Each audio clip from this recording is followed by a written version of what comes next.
Homeopathic جو طریقہ علاج ہے وہ اتنا سلو موشن، اس میں پتہ ہی نہیں ہوتا کہ دوا سے آدمی ٹھیک ہو رہا ہے یا ذہنی طور پر ویسے ہی نفسیاتی اس کو وہم ہو رہا ہے.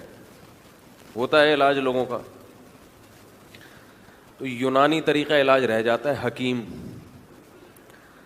حکیموں میں آپ کو پتہ ہے کہ بہت کم اچھے حکیم ہیں، فراڈی زیادہ ہیں اس میں. اچھے حکیم کے پاس جاؤ تو وہ بتاتے ہیں پرہیز. یہ میں کوئی آپ کو جنرل نالج کی باتیں نہیں بتا رہا، اس کا آپ کے دین سے تعلق ہے. ابھی میں بتانا چاہ رہا ہوں کہ کیا، یعنی اصل بات پر آؤں گا تو آپ سمجھ جائیں گے. تو جب آپ قبلہ حکیم کے پاس جاتے ہیں تو حکیم لوگ اکثر بتاتے ہیں پرہیز. مجھے فائدہ ہوتا ہے، ایک حکیم صاحب ہیں، میں نام نہیں بتاؤں گا، اور نہ مجھ سے بعد میں کال کر کے پوچھیں آپ لوگ، کیونکہ یہ چینل یا یہ ممبر کسی کی پبلسٹی کے لیے نہیں ہے. تو مجھے وہاں بہت فائدہ ہوا لیکن پرہیز بہت زیادہ. اب پرہیز کا مسئلہ یہ ہے، جو اصل بات ہے بتانا چاہ رہا ہوں، کہ جب پرہیز کرو تو لوگ پرہیز کرنے نہیں دیتے. یہ کھا لیں، کھائیں، میں لایا ہوں آپ کے لیے، کھائیں، ایک لڈو تو کھا لینا اللہ کا واسطہ. گن پوائنٹ پہ نہیں کھاؤ تو بے اکرامی. آج حضرت دعوت ہے، آنا ہے. آج ولیمہ ہے، آنا ہے. نہیں آؤں گا، آنا ہے. بھائی نہیں آ سکتا یار، میں پرہیزی کھانا کھا رہا ہوں. نہیں حضرت، آپ سے ہمارا تعلق ایسا ہے، آپ کو تو آنا پڑے گا. او بھائی نہیں آ سکتا، میرا گلا خراب ہے، میں پرہیزی کھانا کھا رہا ہوں، اپنی مرضی کا پکوا کے کھا رہا ہوں، اللہ کا واسطہ 2 مہینے کہیں نہیں جا.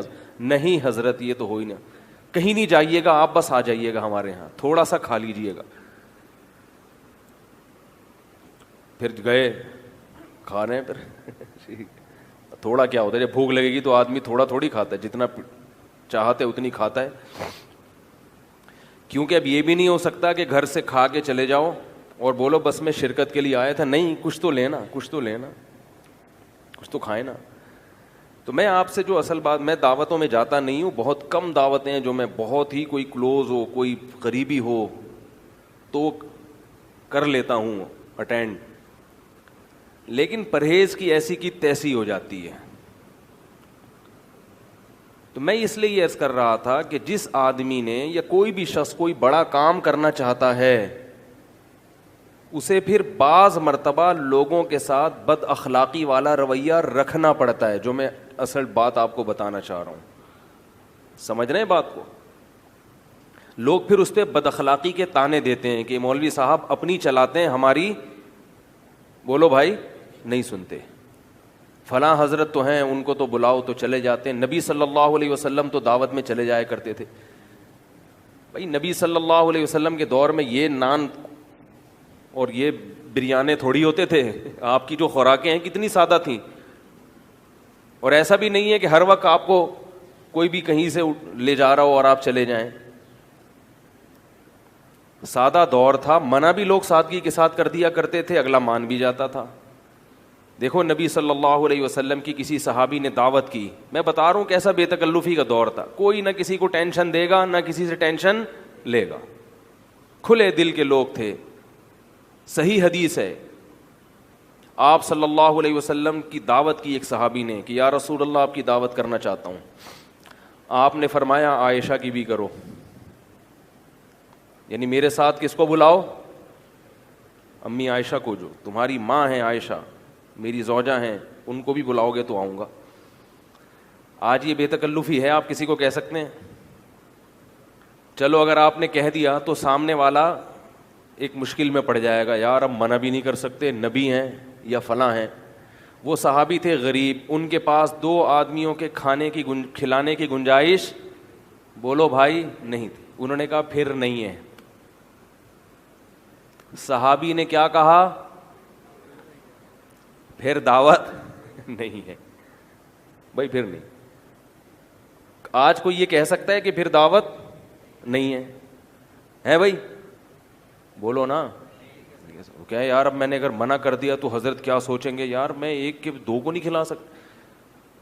بھائی بے تکلفی کا دور ہے, دل میں کوئی بات نہیں رکھنی ہے, جو دل میں ہے وہی زبان پہ ہے. چند دن گزر گئے, نبی نے بھی ناراض نہیں ہوئے کہ دیکھو اتنا نہیں کر سکتے میری خاطر کہ میری بیوی کو بھی بلا لیں, اتنا نہیں ہے ان میں. آپ صلی اللہ علیہ وسلم جانتے تھے بھائی مجھ سے محبت ہے تبھی تو دعوت کر رہے ہیں, دو کا نہیں پکا سکتے تو نہیں.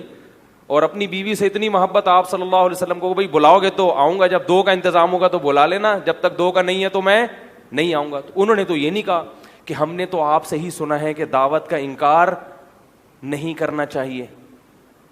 بھائی نبی کی حدیث نبی ہی کو سنا دیتے صحابی, بھائی نبی کی حدیث نبی کو سنا دیتے نا, یا رسول اللہ آپ نے ہی تو کہا ہے کہ جب دعوت پہ بلایا جائے تو قبول کر لیا کرو, مسلمان کی دعوت مت ٹھکراؤ, اور آپ تو میری دعوت ٹھکرا رہے ہیں. تو ظاہر ہے وہ صحابی بھی حدیث کا مطلب سمجھتے تھے کہ وہ دعوت ٹھکرانا جس کے ٹھکرانے کی وجہ تکبر ہو. بعض دفعہ آپ کسی غریب کی دعوت قبول نہیں کرتے کہ میری پرسنالٹی کے خلاف ہے. کبر کی وجہ سے اگر مسلمان کی دعوت ٹھکرائیں گے, یا ناقدری کی وجہ سے کہ ایک بیچارہ محبت کر رہا ہے آپ کے ساتھ اور آپ اس کی محبت کی قدر نہیں کر رہے, اس بیس پہ اگر دعوت ٹھکرائی جائے تو یہ ہے گناہ, یہ ہے جرم. یہ بیس اگر نہیں ہے, آپ کو کام ہے, آپ کا پرہیز ہے, یا آپ نبی صلی اللہ علیہ وسلم چاہتے تھے کہ میں اپنی زوجہ کو عزت دوں, لوگوں کو پتہ چلے کہ بیوی سے کیسے محبت کی جاتی ہے, تو یہ کوئی حکمت ہے, تو آپ نے ٹھکرا دی دعوت کہ نہیں قبول ہے.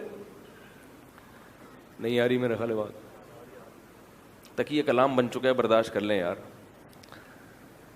تو آپ صلی اللہ علیہ وسلم نے فرمایا کہ عائشہ کو بلاؤ.